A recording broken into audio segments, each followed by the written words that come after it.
अपना मोहल्ला में से निकला ये मोदिया चाचा, अपना मोहल्ला में से निकला ये जोगिया बाबा।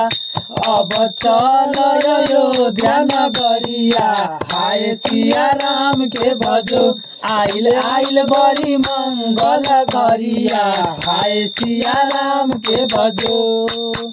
कहिए से रहले राम टेंट तीरा पाल में, कहिए से रहले राम टेंट तीरा पाल में, दीनन के दीन दीनानाथ बुरा हाल में। अब मरई हो गईले अटरिया, हाय सिया राम के भजो, प्रभु राम जइहे महल के भीतरिया, हाय सिया राम के भजो। ऊंचा भइल मोर सनातन के पगरिया, हाय सिया राम के भजो। बोलो सिया रामचंद्र की जय।